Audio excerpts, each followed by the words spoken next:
Olá pessoal, a gente está chegando no final aí do tema de questão de patologia do trabalho. É um tema que vocês sabem, é um tema que cai toda a prova da ANANT, tanto na parte teórica quanto na parte prática. E o que eu venho falar hoje é sobre ortopedia. A ortopedia não cai, ela despenca na prova, tá? Tanto na parte teórica quanto na parte prática. Por que isso? Porque assim, é muito frequente as lesões, né? As lesões osteomusculares, as tendinites, né? As sinovites, as lesões de nervo, né? Então é muito comum isso na prática de medicina do trabalho. E também acaba que você consegue construir uma história clínica, então isso a ANANT gosta disso. E outra coisa, a ANANT gosta desses nomes, tá? Então, teste que tenha nome, né? Então, isso facilita para você cobrar isso na prova, né? Porque geralmente a ANANT coloca um descritivo e pede para você, essa descrição é referente à patologia tal, é referente ao teste tal. Então é importante que vocês memorizem, tá? Eu vou tentar colocar aqui para vocês de forma com que vocês entendam a parte da ortopedia. É importante que vocês entendam a questão anatômica, a questão de como que se dá a sintomatologia, porque se vocês somente decorarem, a lesão tal é o teste tal, vocês ficam muito limitados para a prova. Por quê? A ANANT, às vezes, ela cobra de forma diferente, com descritivo, com tipo de sintoma. Então, se você ficar engessado nesse processo de decorar, claro, sim, é importante você decorar algumas coisas, mas se você entender, você consegue resolver qualquer questão que a ANANT colocar na prova. Então, eu acho que isso que é o meu intuito aqui, para trazer para vocês que entendam toda essa parte de anatomia para que você consiga ter maior êxito nas questões. Então, basicamente, o que a gente tem que saber referente à parte de ortopedia, né? Essas lesões osteomusculares, ela tem uma origem multifatorial, então tem fatores biomecânicos, fatores psicossociais, fatores de psicodinâmica do trabalho. Ou seja, você não tem somente um fator ali atrelado, tem ritmo de trabalho, tem carga horária, tem questão dos fatores biomecânicos ali, de força, de pressão, mas primeiro ponto é a gente entender essa questão multifatorial. E eles não são independentes, por exemplo, o fator psicossocial está aqui, o fator biodinâmico está aqui, não. Eles se permeiam, que é isso que muitas vezes dificultam o processo de prevenção, porque você tem que fazer uma abordagem muito completa para que esses adoecimentos eles não ocorram. Então, o que a gente tem como os principais fatores de risco para as questões osteomusculares, né, relacionadas ao trabalho? A gente tem a questão da repetitividade, a questão do esforço e da força, da postura inadequada, da questão do trabalho muscular estático, aquele trabalhador que sempre fica ali fazendo algum movimento, por exemplo, de elevação do ombro, que ele mantenha o ombro elevado, movimento de preensão, às vezes em mesa, né, que ele tem que ficar ali muito tempo com aquela pressão sobre aquele tendão ou sobre aquela questão do músculo, né? Então isso é associado fortemente com as questões osteomusculares. Invariabilidade de tarefas, aquele trabalhador que sempre faz o mesmo tipo de movimento. Choque, impacto, ou seja, aqueles trabalhadores que sempre lidam com carga, né, que tem que fazer o manuseio de carga frequente. A questão de pressão mecânica, né, que a gente vê muitas vezes em região palmar, em região de punho, em região de ombro. Questão de vibração e frio, né, porque a vibração ela gera micro impactos ali, que aquilo ali de forma frequente vai causando isquemia da questão do nervo, da questão da musculatura e de tendão, que pode gerar o adoecimento. E paralelamente a isso, a gente também tem o frio, que faz uma vasoconstrição e também propicia mais lesões. A gente tem a falta de tempo para recuperar o trabalho, são aqueles movimentos repetitivos de forma frequente. Então ele faz o mesmo movimento de flexão, o movimento de extensão de uma forma com que aquele músculo não consegue ser suprimido com a irrigação para que a lesão não ocorra. Então, são vários fatores que a gente coloca e realmente isso é cobrado na prova. Então, a gente precisa ter essa ideia que quanto mais fatores a gente tenha ali no trabalho, mais a chance daquele trabalhador adoecer. Tá? Então, primeira questão que eu coloco para vocês da ANANT de 2008, que cobra exatamente isso. Na agenda das lesões, das LER-DOTS, os 4 fatores biomecânicos mais importantes são, aí ele coloca, letra A, força, compressão mecânica, horário de trabalho e repetitividade. Força, compressão mecânica, ok. Horário de trabalho, não. Então, por exemplo, se ele vai começar às 7 e terminar às 4, se ele vai começar às 8 e terminar às 18, isso não interfere. Letra B, força, repetitividade, postura inadequada e compressão mecânica, ou seja, todos os fatores que eu citei para vocês. Na letra C, ele coloca, além de força e repetitividade, a questão de temperatura e sexo. Sexo não é associado, por exemplo, a mulher tem mais chance de desenvolver do que homem, não é isso, da questão associada a fator biomecânico. A questão, na letra D, ele coloca a questão da tensão, você ficar tenso ali não é um dos principais fatores associados. E na letra E, ele também coloca essa questão do sexo. Então, a letra correta é letra B. E aí, a gente tem que começar a pensar na questão de quadro clínico.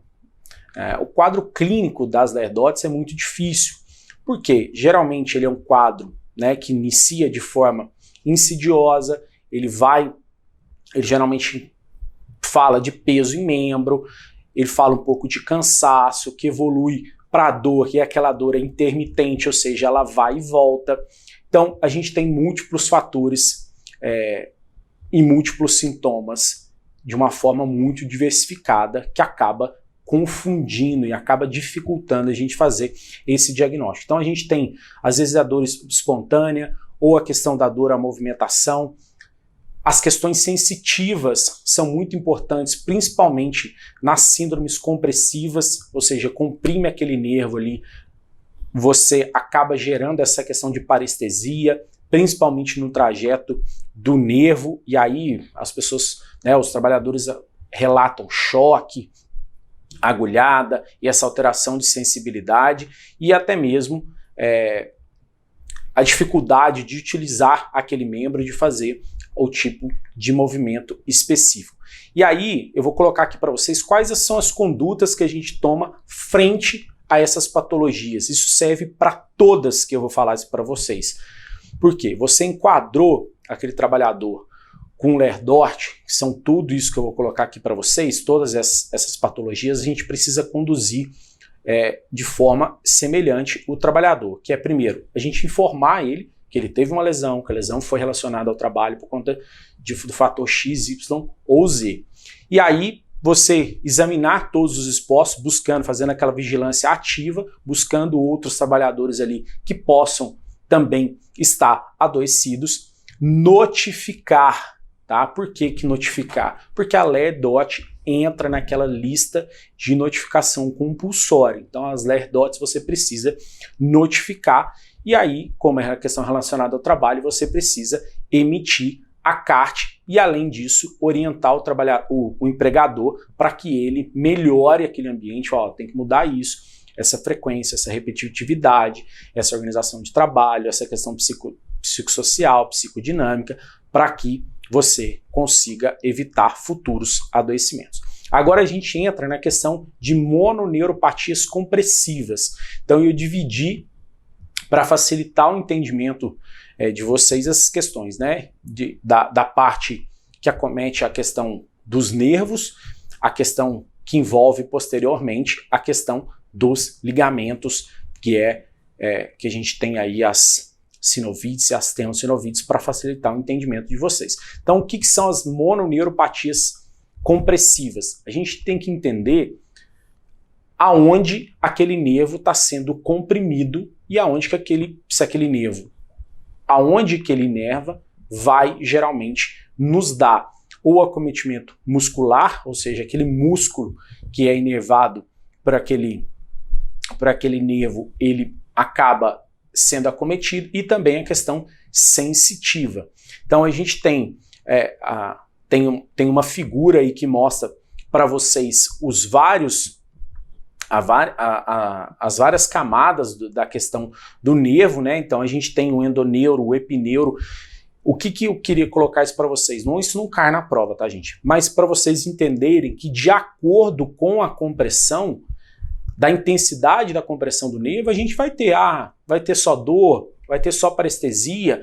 Se a pressão for muito intensa no nervo, vai ter uma lesão que vai cronificar, que vai gerar atrofia do músculo. Então, por isso que é importante a gente entender qual é a intensidade da compressão do nervo. Então, a gente pode ter como que comprime esse nervo? Através de uma pressão interna, né? Ou seja, aquele movimento, aquele trabalhador vai fazendo um movimento repetitivo, e aquele movimento repetitivo gera um edema, né? Um inchaço ali na perineural, e aquilo ali gera uma compressão. E também a gente tem forças externas, ou seja, ferramentas, quinas, tudo isso que é duro, né, que pode gerar uma compressão desse nervo, também gera essa lesão do nervo, que pode ser uma lesão parcial ou até mesmo total, dependendo da intensidade. E aí a gente enquadra nessas mononeuropatias várias patologias, tá? Então a gente tem a síndrome do túnel do carpo, depois a gente tem a síndrome do pronador redondo, a gente tem a síndrome do canal de Guion, lesão do nervo cubital, que é o nervo ulnar, e a lesão do nervo radial, e, por fim, a compressão do nervo subescapular. Todas essas patologias estão na apostila de forma descritiva, de forma detalhada, questão anatômica, tudo. Eu vou colocar aqui para vocês as que mais caem na prova, que a gente vê uma frequência maior, para que vocês foquem no que, principalmente nesses temas que a gente vê que cai de uma forma considerável na prova. Então, a primeira questão da síndrome do túnel do carpo, o que a gente tem? A compressão do nervo mediano, tá? Então, esse nervo mediano, ele passa pelo túnel do carpo, já vou chegar lá na parte anatômica para vocês entenderem, e a gente tem que a síndrome do túnel do carpo, ela é uma das principais neuropatias compressivas, ela chega no número de 90% entre as síndromes compressivas. E qual que é o perfil do trabalhador ou então, né, porque a gente está falando de trabalhador, mas de uma população em geral, das pessoas que são acometidas pela síndrome do túnel do carpo? É o perfil Ana Maria Braga. Calma, por que eu coloco Ana Maria Braga? Ana Maria Braga já teve síndrome do túnel do carpo, tá? Então, tá aí Ana Maria Braga para vocês não esquecerem síndrome do túnel do carpo. Por quê? Mulher entre a 4ª e a 6ª década de vida, e que tem principalmente a questão da atividade manual, a questão dela associada à questão culinária, mas de uma forma geral, todos os trabalhadores que têm essa questão de repetitividade manual, com pressão, com força, ela sim pode ocorrer a síndrome do túnel do carpo. E aí a gente tem que o bilateral é a mais comum, porque geralmente os esforços eles são feitos de maneira bimanual, mas sim pode ocorrer de forma unilateral, e geralmente quando ocorre de forma unilateral, futuramente ele vira bilateral. Quais são os fatores de risco? É a questão de força e repetitividade, então você fazer um movimento com força e com uma frequência alta, a questão do frio, porque você faz a vasoconstrição ali daquela vasculatura do nervo ali, e automaticamente gera a questão do edema, né, gera as compressões. A questão das vibrações, que a gente vê muito em questão pneumática, e a gente tem associado mais frequente as gestantes, tá, porque tem uma parte endócrina aí, e também associado às outras questões endócrinas, principalmente a diabetes. Então, chegando, a gente vai entrar agora na parte anatômica para que vocês memorizem. Então, aí tem a primeira figurinha aí do túnel do carpo para vocês entenderem como que se dá a questão anatômica. Então, vocês notem aí, a gente tem um retináculo aí, uma bainha que envolve o túnel do carpo, e aí dentro do túnel do carpo, dessa vamos dizer, dessa bainha, passam estruturas. Então, assim, a gente tem a região do túnel do carpo, é a região volar, tá? Vocês começar a associar essas questões às terminologias, que é essa região anterior do punho, e a gente tem essas questões, esse retináculo dos flexores, tá? Então, guardem isso, retináculo dos flexores, porque tem questão que coloca retináculo dos extensores, então já começa a memorizar. E aí, qual que é o conteúdo desse túnel do carpo? Júnior, tem que saber o conteúdo do túnel do carpo? Sim, e às vezes cai na prova de forma direta. Ele pede assim, qual é o conteúdo do túnel do carpo? Ou então, as estruturas, pode-se dizer que tenha sejam, né, colocados, sejam atingidos em lesão do túnel do carpo. E ele coloca a estrutura lá. Então, se você souber, você marca. Se você não souber, você não consegue fazer. Então, o que a gente tem? A sopa de letrinhas aí que a gente já vai introduzir para vocês. NM, FSD, FPD e FLP. Nossa, Júnior, calma. É só para vocês memorizarem. Gravem isso, assinem, coloca aí num cantinho, no caderninho, para que vocês consigam memorizar. O que é? Nervo mediano, os 4 tendões, os flexores superficiais do dedo, os 4 tendões flexores profundos do dedo, então, ou seja, a questão dos flexores, tanto profunda quanto superficial, e o tendão flexor longo do polegar. A questão coloca lá, flexor curto do polegar. Tá? Então, é isso basicamente o conteúdo do túnel do carpo. Então, a gente memorizando isso, sabendo o que passa, a gente já tem uma boa bagagem aí para a gente acertar várias questões. Aí as questões, o que a gente tem que pensar de fator de risco? Por que é importante a gente entender os fatores de risco? Porque a ANANT coloca nas questões, fulano de tal, tantos anos, exerce a função XYZ, o mesmo tem a dor tal, no movimento tal. Então, se você não souber quais são os fatores de risco para aquela lesão, dificulta você responder as questões. Então, a gente tem como fator de risco a questão da flexão e extensão do punho de forma repetida, principalmente associado à força, tá? Compressão nessa região volar aqui da palma das mãos, da base da mão, e da questão da vibração, porque quando você vibra, você faz a compressão de forma muito intensa, sem dar o tempo ali para aquela região fazer a regeneração, fazer a irrigação e evitar uma isquemia, por exemplo. Atividades, o que a gente tem de atividades? Então a gente tem o uso de teclado de computador, então vocês estão vendo aí na primeira figura a questão do uso do computador, porque o uso do computador geralmente a pessoa tem uma compressão intensa nessa região do punho, né, de base da mão, e uma frequência muito grande, porque a pessoa fica ali horas com o punho apoiado.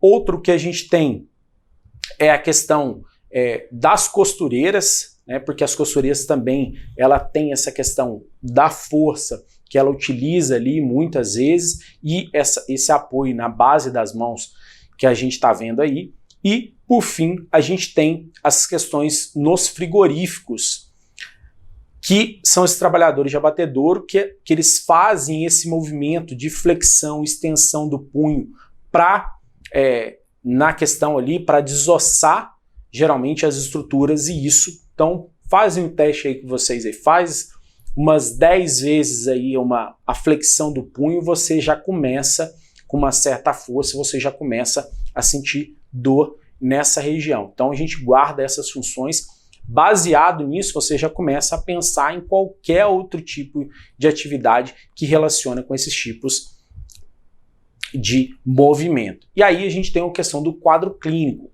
Inicial, a gente tem queixas sensitivas, e aí é importante que a gente conheça a questão sensitiva é o trajeto anatômico do nervo mediano. Aí vocês estão vendo na figura aí qual é o trajeto do nervo mediano. Por que que é importante a gente saber isso? Porque se a gente está comprimindo na região do carpo e o carpo ele contém o nervo mediano, esse nervo vai ser comprimido e no trajeto dele a gente vai ter o acometimento sensitivo. Então é importante a gente conhecer ele, porque isso vai ser a descrição nas nossas questões. Então a gente vê que ele acomete, né, o primeiro, segundo, terceiro e a região aqui radial do quarto dedo, que é o dedo anelar. Então é importante a gente colocar isso. Por que que é isso? Porque às vezes ele coloca na questão que é a parte ulnar, ou seja, a parte da região medial da mão. Não é. Então é importante que a gente memorize, desenhe aí, ó, faz um traçozinho aqui na parte, né, no meio do dedo anelar, para vocês terem essa noção do trajeto do nervo mediano. E aí, associado a isso, essa questão sensitiva, né, de dormência e de formigamento, né, a hipoestesia, a gente tem principalmente a questão de associado isso à dor noturna e a gente, dependendo dos casos, do nível de compressão, essa dor pode chegar até mesmo no ombro. Guardem isso, a síndrome do túnel do carpo ela tem um predomínio para esses sintomas noturnos. Você vê que a pessoa queixa ali muitas vezes dessa questão da sintomatologia no período da noite. E aí tem alguns relatos, né? Tem alguns trabalhadores que colocam essa questão de acordar com a dor na mão, principalmente na mão dominante, que é a mão que ela exerce mais a força. E a gente vê que isso é um dos sintomas bem sensíveis. E também essa questão que você vê que a pessoa que tem a síndrome do carpo, você vê que é aquela pessoa que sempre está de uma forma retraída, apoiando a região do túnel do carpo de base da mão. Por quê? Porque geralmente ela tende a ter um conforto de evitar essa flexão e às vezes até de comprimir as estruturas ali próximas para evitar, para diminuir essa sensação de dor.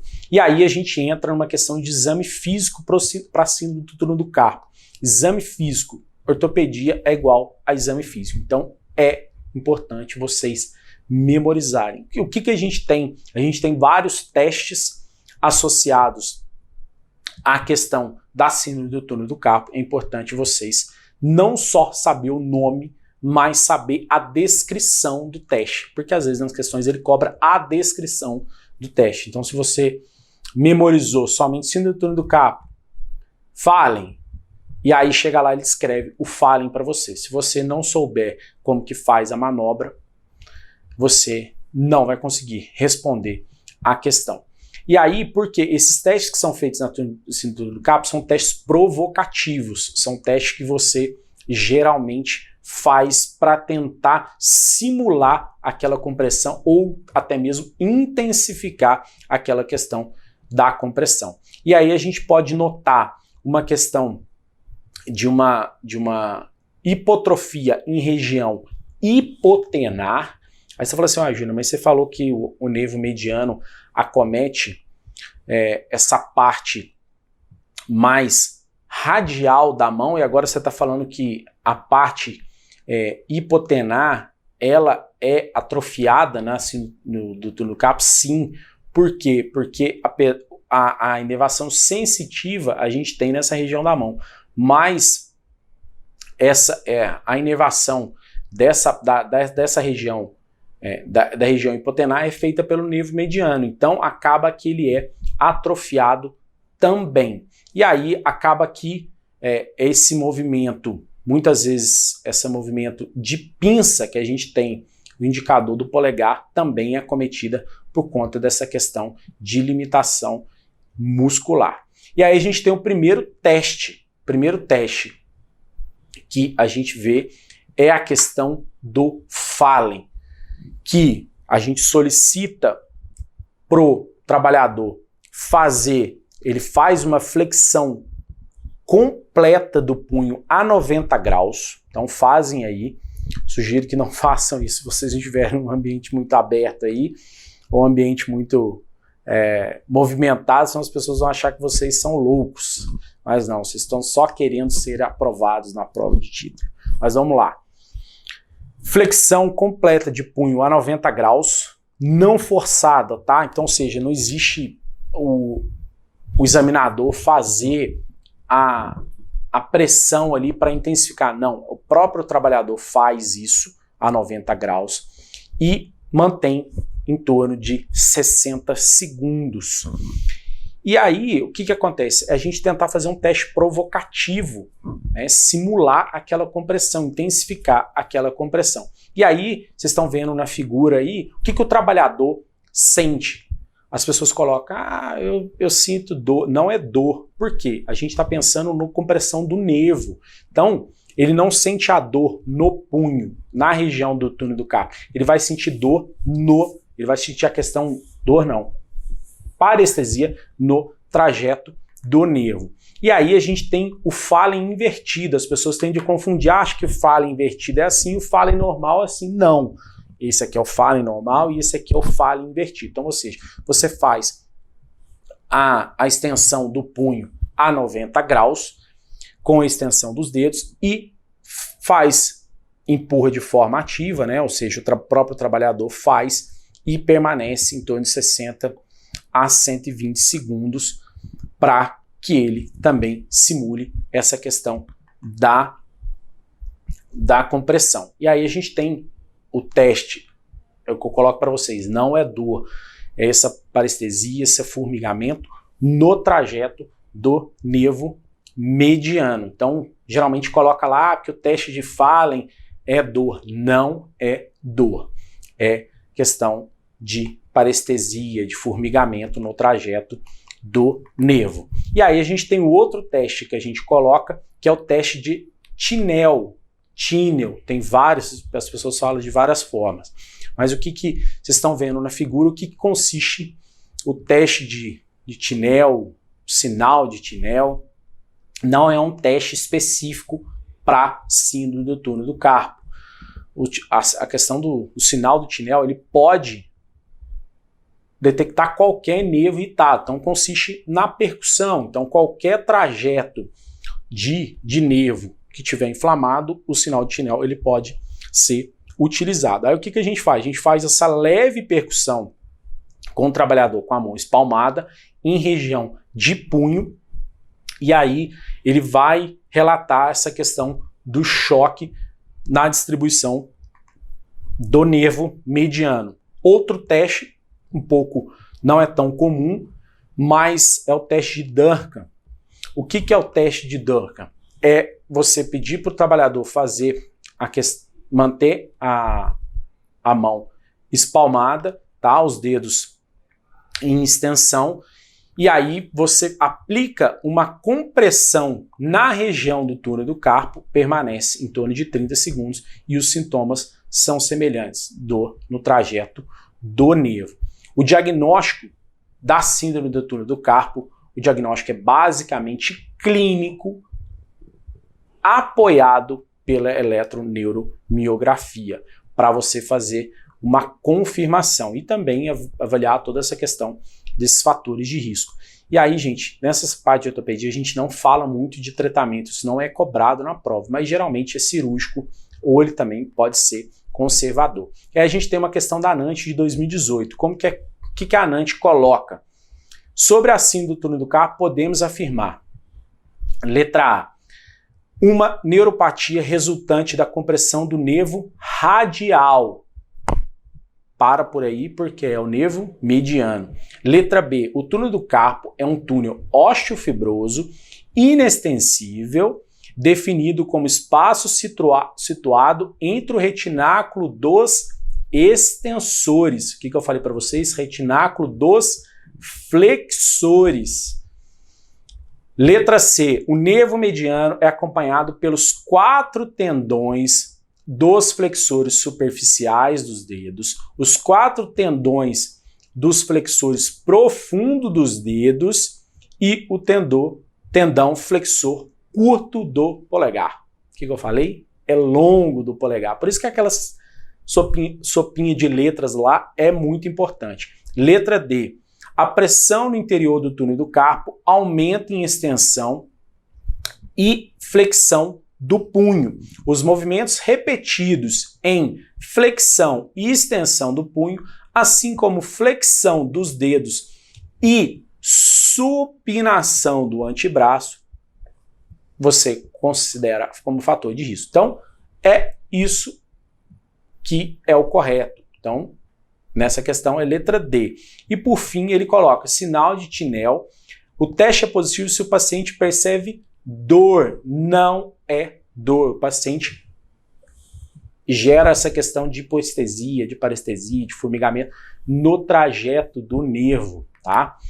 Então, outra questão que a gente tem que ficar atento nessa questão da síndrome do túnel do carpo é isso, é referente aos testes físicos e às sintomatologias associadas. Então é importante vocês decorarem essa questão flexor, extensor, curto, longo, se é dor, se é parestesia, qual que é o trajeto do nervo mediano, porque é isso que vai fazer você acertar a maioria das questões. Gente, vou fazer uma pausa por aqui, mas já vou continuar na próxima aula com essas questões dessas lesões, dessas mononeuropatias compressivas. Então aguardo você, dá uma levantada, toma um pouquinho de água e aguardo vocês na próxima aula. Um abraço e até daqui a pouco.